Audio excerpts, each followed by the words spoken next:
Hi everyone, today we're going to bring you a little different video. We're going to talk about the career arc of Deangelo Hall. We're going to start with his days at Virginia Tech and go to the present with the Washington Redskins.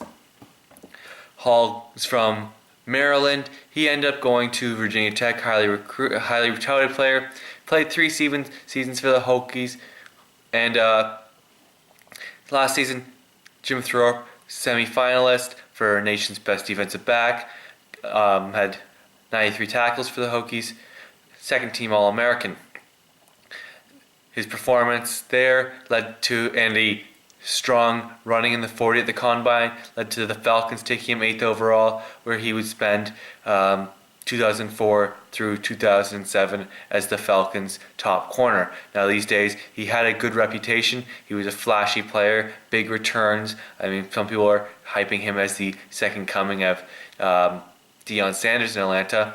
But then the narrative sort of changed on his career. He went from being the fast, good corner who made a lot of plays on the ball, returnability skills, to Oakland for a 2nd and 5th round pick. Oakland thought they were getting a Pro Bowl corner to play across from, at that time, the best corner in the NFL, Deangelo. They gave Hall over $20 million guaranteed in a 7-year, $70 million contract, and he lasted 8 games with the Raiders. He was plagued by bad coverage.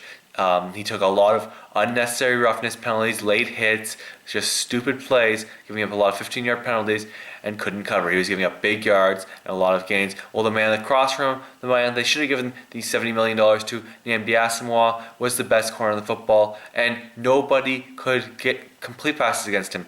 He would give up 27 catches the entire season, while Deangelo Hall gave up more than 27 catches his whole time as a Raider, and that was only 8 games. He got $8 million for those games. He was cut mid-season, and he went on to sign with the Washington Redskins.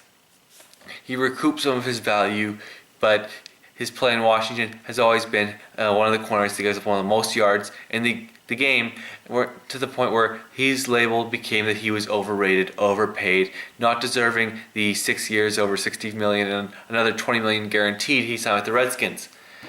And that's sort of where the narrative of pushed to him being an overrated player. But at the end of last season, we saw truly how good Deangelo Hall is when he shut down in Week 17 Dez Bryant of the Dallas Cowboys. At that time, the hottest wide receiver in the NFL. Maybe nobody was playing better in the second half of the 2012 season than Dez Bryant, who really started justifying the pick and the hype of when the Dallas Cowboys took him in the first round.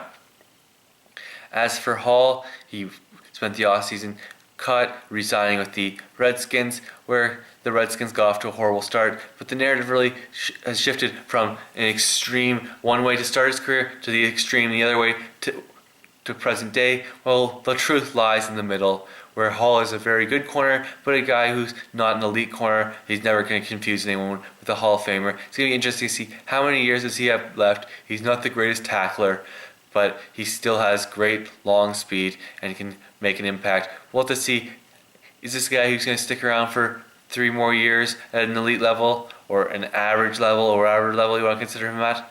We'll have to wait and see. And that's my career arc for Deangelo Hall. I thank you all for watching. Hope you check out some of my other videos. Thanks for watching again.